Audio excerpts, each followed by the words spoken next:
CanCOVID is an open science collective dedicated to rapidly mobilizing and sharing knowledge to help inform Canada's COVID-19 response. To learn more about us or how to join our community, you can visit our website at cancovid.ca. Hello, everyone, and welcome to CanCOVID Speaker Series. Thank you all for joining today. I am delighted to welcome Drs. Jonathan Crush and Drs. Sin-Song Si, who will be presenting to us on COVID-19 and food security in urban China. Dr. Crush is a professor at Vasily School of International Affairs and the director of the Hungry Cities Partnership. And Dr. Si is a postdoctoral fellow at Wilfrid Laurier University and also working on the Hungry Cities project. So before we get started, there's just a few items to note. We welcome you to ask your question by typing it into the chat box. But while the questions will be answered during the 10-minute Q&A period, we do highly encourage you to type in your question in the chat box as they come to mind. And finally, these sessions will be recorded on YouTube and posted on CanCOVID's YouTube channel. All right, so before we get started, I just want to let you know that all the audio and videos are disabled for our participants, but please type in the chat box your questions and any remarks you'd like to make. So without further ado, I will hand over the floor to our speakers for today. Thank you. Thank you very much, Rose, and thank you for this invitation to present our work in this CanCOVID speaker series. We're going to address the topic of COVID-19 and food security in urban China, and both of us will take some time to talk about this project and its findings. So if we have the first slide, Shenzhong. I just want to set some context by introducing you to the Hungry Cities Partnership and the rapid response COVID project that's being implemented by this partnership in Nanjing and Wuhan in China. Having done that, I'll hand over to my colleague who will discuss some of the policy responses to the pandemic in urban China, and particularly reference the impacts on the food system. Also to then present some empirical results from a food security survey that was conducted during the lockdown and looking at some of the food access affordability challenges. And then we'll wrap up with some concluding remarks. So first of all, the Hungry Cities Partnership. The inspiration for the Hungry Cities Partnership, or HCP, comes from Caroline Steele's book, Hungry City, in which she notes that food and cities are so fundamental to our everyday lives that they're almost too big to see. Yet if you put them together, a remarkable relationship emerges. And that's what we're trying to do in this partnership. You'll see from the slide website, for those interested in further information, hungrycities.net, a couple of social media sites, Facebook and Twitter. And the HCP itself is a collaboration between over 40 researchers in Canada and 8 university partners in countries and cities in the global south. And to date has been funded by SSHRC and the IDRC under the International Partnerships in Sustainable Societies, or IPAS program. Next slide, please. The HCP has 6 goals and has recently added a 7th. First, to research the levels and determinants of food security and make comparisons between partner cities. Second, to study urban food systems, including the organization, structure, and potential of the informal food economy. Third, to assess opportunities for women and youth to be incorporated into urban food systems. Fourth, to examine policies that contribute to greater urban food security. Then to build the capacity of research organizations to conduct collaborative research on urban food systems. 6, to train students and postdocs to conduct research on urban food security in the Global South. And then the new objective or goal is to address the challenges to food security of urban households in our partner cities during the COVID-19 pandemic.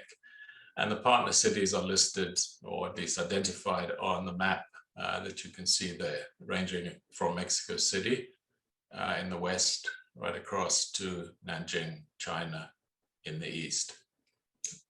Also including various other cities in South Africa, Mozambique, Kenya, Namibia, Kingston, Jamaica, and of course here in Canada as well. Thanks, Jen. So I'll now hand over to my colleague who will discuss this particular project and its results. Thank you, Jonathan. The New Frontiers in Research Fund funded this rapid response project that looks at food security consequences of COVID-19 in China. We started to conduct research activities in March 2020. That was when Wuhan was still the epicenter and it was still under lockdown. And this project was in collaboration with Dr. Taiyang Zhong at Nanjing University in China. The goals of this project is multi-fold, including investigate the immediate food security and food system challenges resulting from China's COVID-19 public health response measures, and examine how COVID-19 has impacted food security in Chinese cities by comparing it with our survey data in 2015 collected by the Hungry Cities Partnership.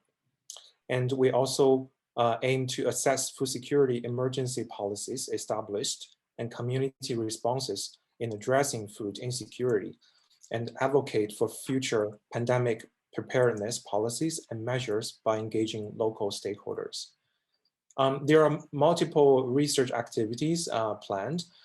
We've finished a few of them and still are preparing for future activities. We conducted an online surveys of households in Wuhan and Nanjing in March 2020. So today I will briefly talk about some of the empirical findings of that survey.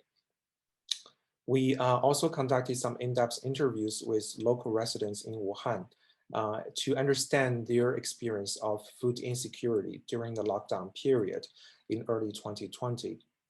And we developed an inventory of immediate policy measures taken by the government and related agencies, and identify some of the gaps in this policy measures.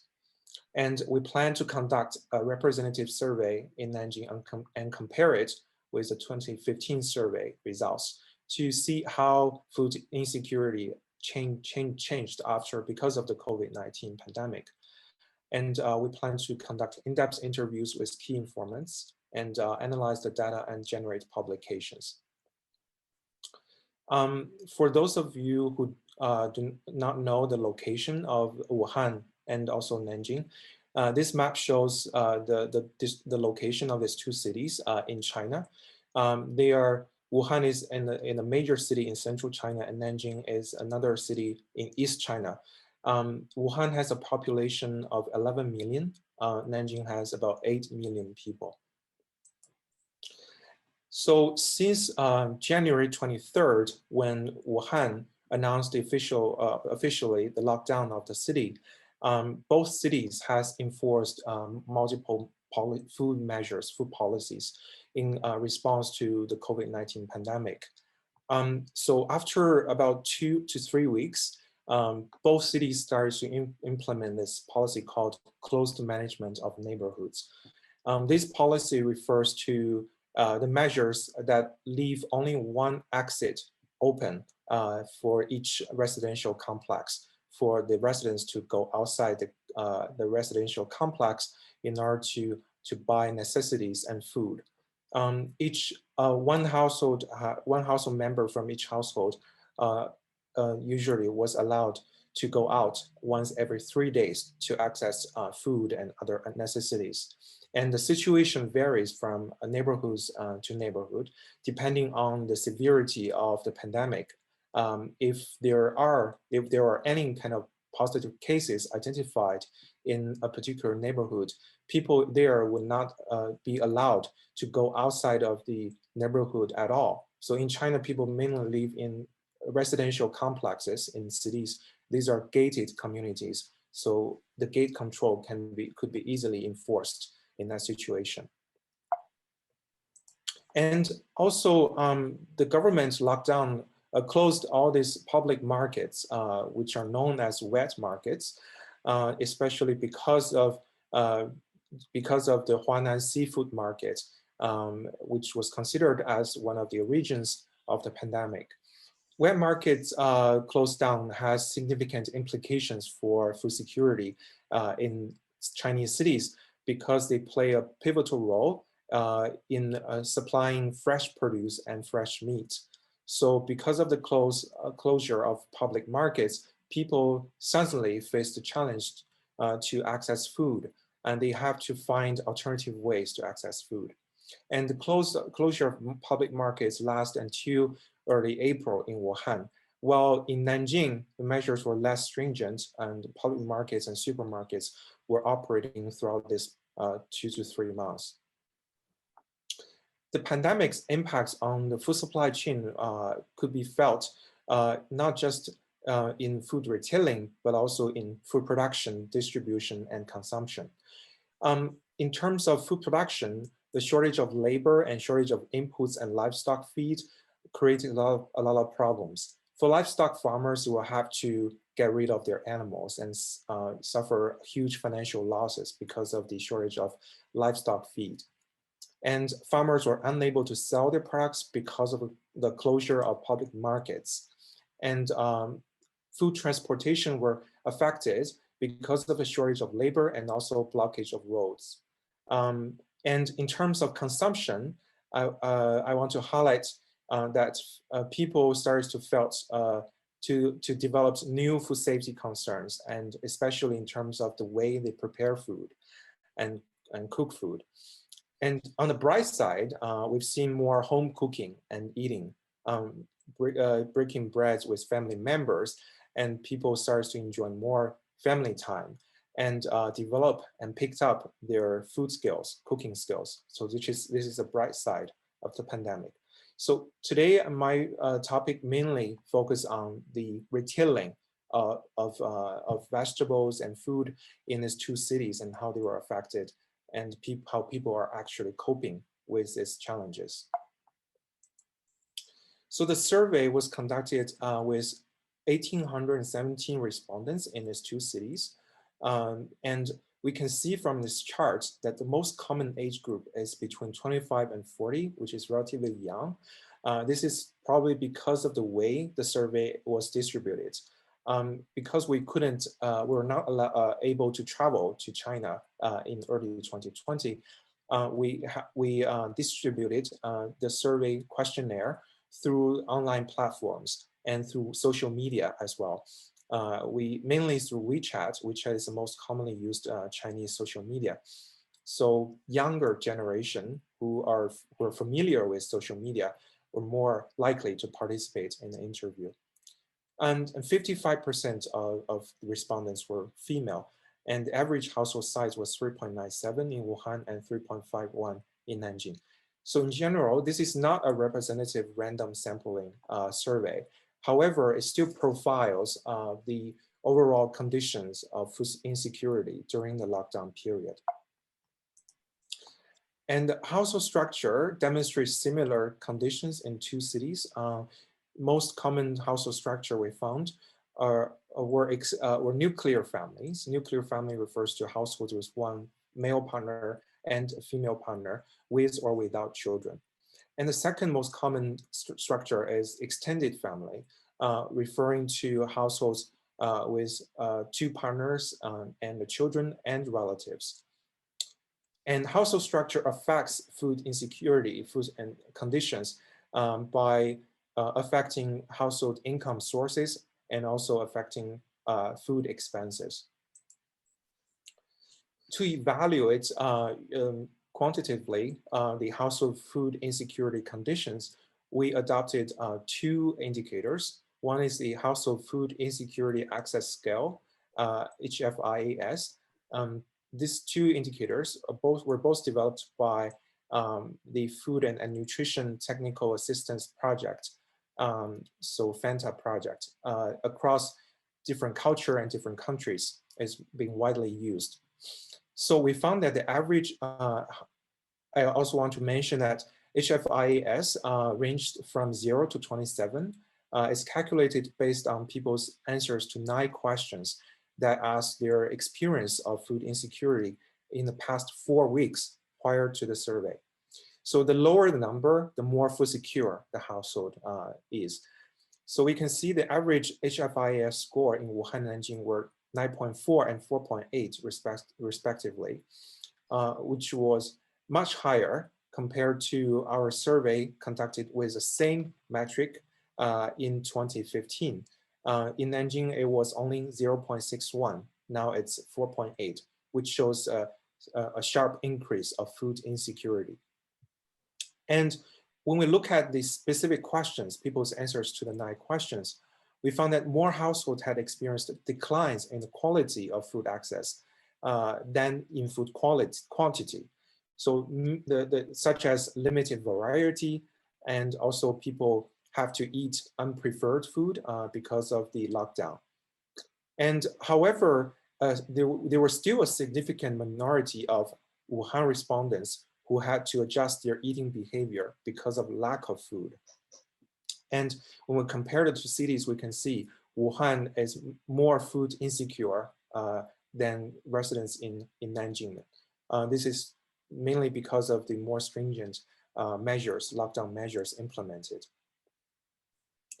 And another indicator we use is household food insecurity access prevalence, which was calculated based on household food insecurity access scale. And it categorized households into 4 major groups, including food secure, mildly food insecure, moderately food insecure, and severely food insecure. So this table shows that 38% of households in Wuhan and 21.6% in Nanjing were considered severely food insecure. When we look at the data in 2015, Nanjing had only 2% of households who were considered severely food insecure. So it's more than tenfold higher in 2020 because of the pandemic. And food affordability, we found, was the major cause for the increase of food insecurity. And a majority of respondents reported an increase of food expenses due to COVID-19, including 45.8% of respondents in Wuhan and 51.7% of respondents in Nanjing. This was exacerbated by the declining household income because people were forced to stay home in February and March. And there are multiple determinants of food insecurity. Here, I just briefly present 2 factors. One is gender. We found when we cross-tabulate gender data with food insecurity results, we found that male respondents were slightly more likely than female respondents to report higher levels of food insecurity. And this corresponds with the household structure data, that male-centered households were on average the most food insecure, followed by female-centered households. And nuclear families in Wuhan and extended families in Nanjing had the lowest level of food insecurity. This is probably because that nuclear families and extended families had more resilience in terms of the source of income. But we need more research to find out the underlying reasons behind this. When we look at the 12 major food groups and how, what are the most difficult food group to access during the lockdown period, we found that fish and seafood and meat were the most kind of food groups identified by our respondents to be difficult to access. And leafy greens is the least affected food group by the lockdown. However, still more than 20% of households said they had difficulty to access leafy green vegetables. So an interesting part of this study is how to look at how people actually access food in that extreme condition. Because a lot of people were locked in their homes, so they suddenly faced the challenge to find alternative ways to access food. And we found that online food ordering platforms playing a very important role to provide food and deliver food to local neighborhood. So these online platforms, many of them are online food markets, were well established before the pandemic. But they were facing fierce competition and they were not doing very well. And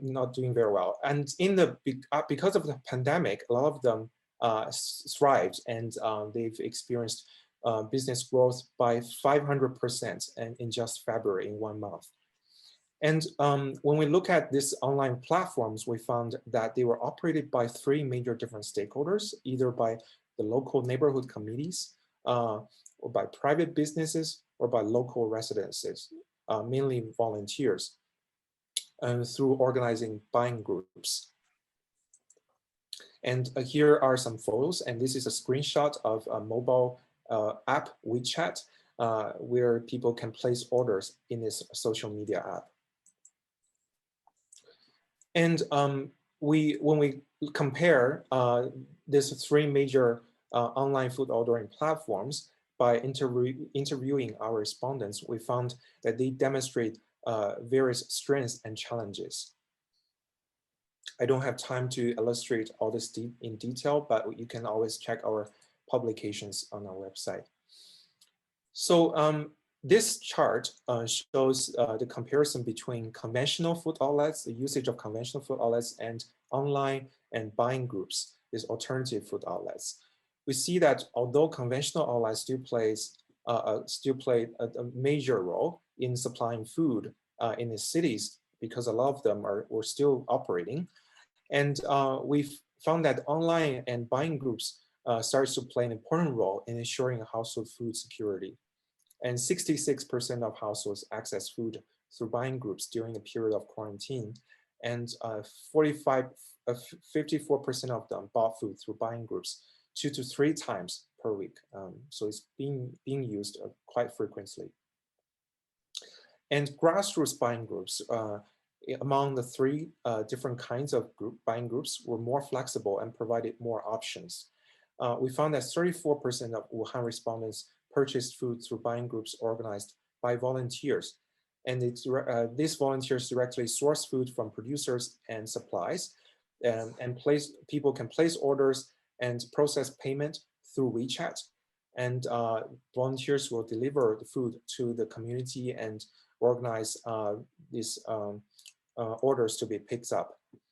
And these buying groups enhanced solidarity within local communities and also enhanced the level of mutual trust.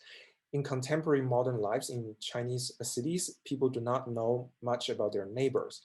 However, because of these buying groups, people get to know their neighbors, and thus it contributes to the enhancements of social capital. And we found that young adults were the leading forces who try to organize these buying groups.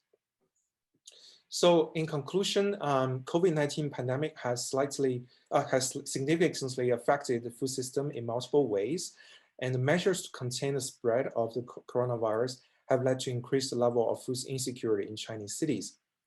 The level of food insecurity varies among different socioeconomic groups, and restricted access to food markets, reduced food diversity, and increased food price were the major food security challenges. And online food ordering platforms organized by 3 different actors play a critical role in ensuring food access and demonstrate different strengths and challenges. While I don't have time today to talk in detail about all our empirical cases, but you are always welcome to visit our website here and read our research briefs and publications. I also want to acknowledge the funding from SSHRC, which make this research possible. Thank you very much. Thank you very much, Dr. C and Dr. Krush. Dr. Krush, before we get into the Q&A, would you like to add anything quickly? No, I think we're very happy to proceed to the Q&A. Sounds good. Okay, so our first question is, I understand the mention to declining household income, but did you examine erosion or change in real purchasing power? This would take into account changes in prices, cost of living index, and income. As useful as it is, the HFIAS does not incorporate that.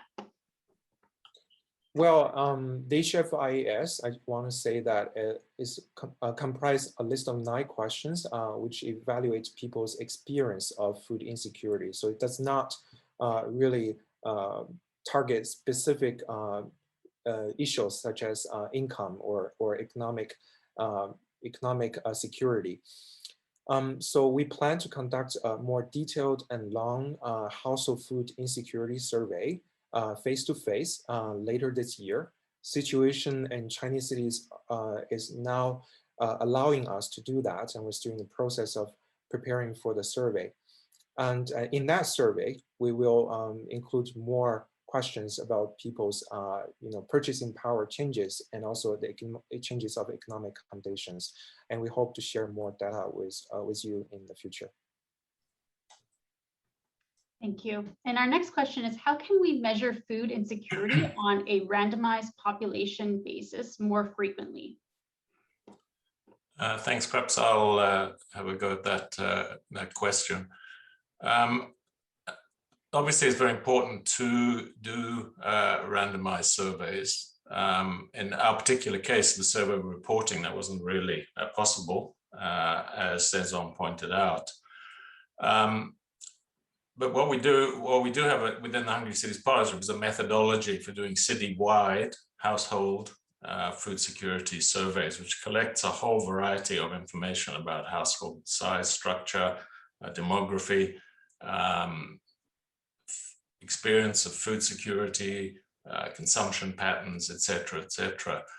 And we've now implemented that particular survey across these 8 different cities. And they provide a very good baseline for understanding. What we would like to be able to do is to obviously conduct, as we've been able to do in the case of Nanjing, follow-up surveys, so that we can actually assess the impact of the pandemic, which of course is still raging in many of the cities in which we work. Thank you. And the next one is a follow-up. Does HFIAS capture all the important information required to understand the underlying causative factors in food insecurity? No, the HFIAS is, as I said, comprise a list of questions that evaluate people's experience. For example, do you feel that you do not have enough food to eat in the past 4 weeks because of a lack of resources? So it's these questions really evaluate people's perceptions. It does not tackle the specific factors, the determinants of food insecurity. To understand the determinants, we have to rely on other questions and also to cross-tabulate those demographic and other socioeconomic factors with the results of the household food insecurity access scale. So that's what we've been doing with the Hungry Cities Partnership, and we hope to do that with this project in the near future. Thank you. So we have about a minute left, so we'll try to get through as many leftover questions as possible. So the next one is, was there a relationship between food acquisition methods and food insecurity status, or was food insecurity status mostly driven by household income? And would that be Dr. C? I think there are, in China, for example, people rely on wet markets to access fresh produce and fresh meat. So in areas where people have easier access to these markets, they would generally have a higher level of household dietary diversity score, which is another indicator we didn't present today. But HDDS shows that people who have easier access to these markets will enjoy generally a higher household dietary diversity, which contributes to household food security. And the food environment, not just access to markets, but also access to what kinds of markets also affects household food security. In some areas, the markets only sell, simple food and some processed food, so which limit people's access to the different kinds of food. That's also another challenge of urban food security. Jonathan, do you have anything to add to that? No, I guess we're running out of time, but I just want to make the point that what the research actually shows is these considerable differences between these two cities. There's certainly a perception outside China based on the Wuhan experience that all Chinese cities were locked down. And what this research actually shows is a great whole set of differences between the experience in Wuhan that did have this complete lockdown and other Chinese cities. And this affects a whole variety of things, including food security outcomes. Mm-hmm. All right, well, that takes us to the end of this session, but I just do want to take the opportunity on behalf of the CanCOVID team and network. We would like to thank you for both of your times to present to us on this very interesting and important topic. So thanks so much. Just a few announcements before we end today. We have a special event for coming up this Thursday, May 27th from 12 to 12:30 Eastern Daylight Time to hear from Dr. Chris Zernarak, who is going to be presenting to us on the World Health Organization's Infodemic Initiative. And also, please join us for our next speaker series, which will be held on Tuesday, June 1st at 4 p.m. Eastern to hear from Dr. Tim Caulfield, who will be presenting to us on the Science Up First initiative. So thanks again to you both, and hope everyone has a wonderful rest of their days. Thanks, everyone. Thank you. We would like to thank our speakers and members of our network for their continued support and participation in Canada's pandemic response. If you are interested in learning more about CanCOVID or joining our Pan-Canadian COVID-19 Research Network, please visit our website at www.cancovid.ca.